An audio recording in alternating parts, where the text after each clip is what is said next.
The Frog Prince, based on the story by the Brothers Grimm, illustrated by Mike Gordon.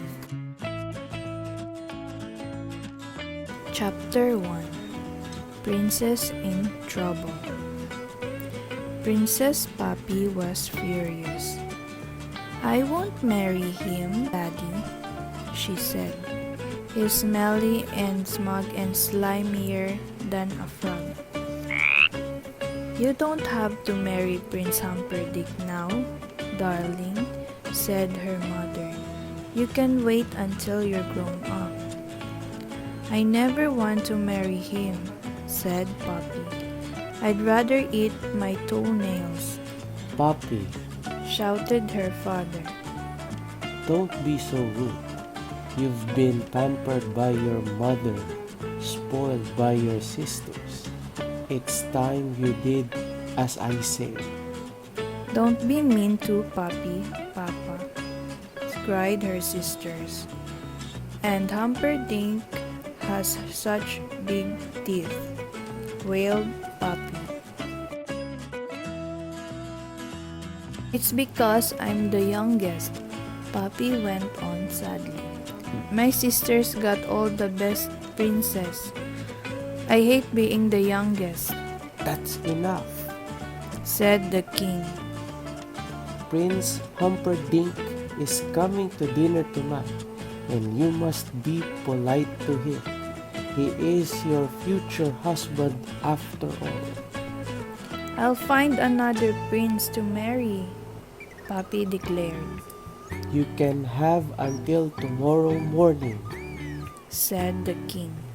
but you'll never find a prince in that time. "Just you wait," said Poppy. She picked up her golden ball and stomped into the garden. Chapter 2. Poppy's Promise. Princess Poppy ran down the path to the palace pond, throwing and catching her ball as she went. There must be another prince somewhere, she thought. Anyone would be better than Humperdink. Poppy was so cross. She didn't see the wobbly stone. She wibbled. Oh! She wobbled. Erg! She slipped and fell, face first into the pond. Her beautiful golden ball flew out of her hands. With a loud splash, it disappeared into the deep, dark pond. I hope it doesn't land on me. "Oh no!" Poppy groaned. "My birthday present from Daddy. I'm in big trouble now," she thought. Poppy looked down into the pond, hoping to see her ball. Instead, she came face to face with a pair of big bulging eyes. "Erg!" she cried. "A frog!" The frog cleared his throat. Princess Poppy, He croaked. let me help you. I'm at your service. Poppy stared in surprise. "I've never met a talking frog before," she said. "Still, I don't see how you could help me," I can fetch your ball for you. said the frog. "Oh," said Poppy. "Thank you. I suppose you might be useful after all," But you must promise me something first. he added. "Anything, anything," agreed Poppy. Promise that you'll let me live in your palace. I want to eat from your plate, drink from your glass, and sleep on your silken pillow. "Yuck!" "In your dreams," thought Poppy. But out loud she said, "I promise." The frog pushed down on his feet, leaped up with his legs, and plunged into the pond. Princess Poppy waited. Suddenly, in the deep, blue water, she saw a glimmer of gold. Tada! The frog rose out of the pond. Above his head, he held a golden ball. "Hooray!" shouted Poppy. She snatched up the ball and raced back to the palace. Hey, The frog called after her, what about your promise? but Poppy was already too far away to hear. The frog hopped as fast as he could, but he couldn't catch up with Poppy. Wait for me. Chapter 4. Into the Palace. Poppy arrived back just in time to change for dinner. Hurry up, Poppy. "I'm coming!" She had to sit next to Prince Humperdink, who smelled of cabbage. Greetings, Princess Poppy. Just then, there was a faint tapping sound. "Is someone at the door?" asked the queen. Poppy had a sinking feeling. She rushed to the door, opened it and peered outside. Hello. Said the frog. Poppy slammed the door in his face. Who was that? Said the king. "No one," Poppy said quickly. That's funny. Said Prince Humperdink. I was sure I heard someone. Shh! The tapping noise came again. "Poppy, I really do think someone's there," said the queen. I'll ask the footman to look. Said the king. "No, Daddy, don't," cried Poppy. "It's only a frog. How horrible. He rescued my golden ball from the pond," Poppy added. "And I sort of said he could stay with me." Then you must keep your word. Below the king, Let the frog in. I'd really rather you didn't. "Oh, Daddy, I can't," said Poppy. "He's so wet and warty," Poppy, said her father fearlessly. let that frog in right now. Poppy dragged her feet to the door, praying that the frog had gone. But as soon as she opened the door, the frog shot inside. He followed Poppy all the way back to her chair. She could hear his wet feet going splat, splat, splat on the floor behind her. "Poor you, he's the slimiest frog I've ever seen," I thought I'd never make it. Oh dear. said Prince Humperdink. Suddenly, I'm not very hungry. I think I might be allergic to frogs. Excuse me, Said the frog. but Princess Poppy did promise that I could eat from her plate. May I sit at the table too? "Certainly not," snapped Poppy crossly. Don't be so rude. Said the king. The frog is our guest. I'm starving. Said the frog. What's the first course? Cold watercress soup. Said the king, smiling at him. Help yourself. This is the life. The frog dived into Poppy's bowl. This is delicious. He cried, between mouthfuls. "I don't think I'm hungry anymore," said Poppy, as the frog slurped up the last of her soup. I think I'm going to be sick.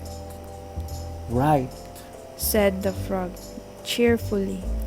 "What's next?" Poppy sighed miserably. "What is the second course?" she asked a maid. The maid began nervously. Come on. Said the king. You must know what's for supper. "Well, you see, your highness," the maid went on, cook didn't know about our extra guest. I'm afraid it's frog's legs. The frog gulped. I think I might skip this course. He said weakly. Poppy didn't usually like frog legs, but that night she had seconds. You must be full now. Isn't it time for bed, princess? Said the frog. Oh no, cried Poppy. You're not coming anywhere near my bedroom, But you promise. said the frog. You can carry me on a cushion. Poppy looked at her father pleadingly. Come on, dear, said the queen. Don't make Poppy touch that green slimy, Princesses don't break promises. interrupted the king sternly.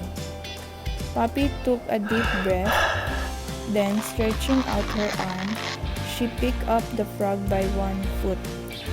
Her sisters gasped, She touched him. moaned Prince Humperdink, and fainted. Chapter 5. The Frog Prince. Poppy dropped the frog in the darkest, most distant corner of her room before climbing into bed, But Princess Poppy, said the frog. you promised I could sleep on your silky pillow. Poppy didn't answer. If you don't let me, The frog threatened. I'll tell your father. I've had enough, snapped Poppy. You're the meanest, ugliest, most horrible frog I've ever met. What's more, she added, if you mention my promise one more time, I'll throw you out of the window, No, you won't. said the frog. You wouldn't dare. Your promise. I do dare, said Poppy. She strode over to the frog, picked him up, and threw him out of the window. There was a long silence, followed by a loud splat. Poppy suddenly realized what she'd done. She was horrified. Frog? Say something. I hope I haven't killed him, she prayed, and raced down the stairs as fast as her legs could carry her. Outside, the frog was lying sprawled on the palace lawn. Poppy picked him up as gently as she could. Are you all right? She whispered. Yes. Croaked the frog, carefully feeling his head. I didn't mean to hurt you, said Poppy. I'm so sorry. And she bent down and kissed him. There was a loud crash of thunder, followed by a shower of sparks. The frog had vanished. In his place stood a handsome young prince. At last, Shouted the prince. I'm human again. No more slimy skin. No more webbed feet. No more flies. One by one, the palace windows flew open and everyone looked out, What's going on? yelled the king. I'm coming down. What happened to you? Poppy asked the prince. A wicked witch cast an evil spell on me. He said. I could only become human again if a princess kissed me. So it's because of me that you're a prince again? Said Poppy, feeling rather proud. Well, yes, Said the prince. but you did throw me out of the window first. Still, said Poppy, there aren't many princesses who would kiss a frog. That's true. How can I make it up to you? Well, you could marry me, Excuse me? said Prince Humperdink. But Poppy is going to marry me. No, I'm not, said Poppy. It hasn't been arranged yet. And Daddy, you did say I could find my own prince, That's true. said the king with a sigh. In that case, Said the prince, getting down on one knee. if you promise not to throw me out of the window again, I promise. Princess Poppy, will you marry me? I will, said Poppy. And she did.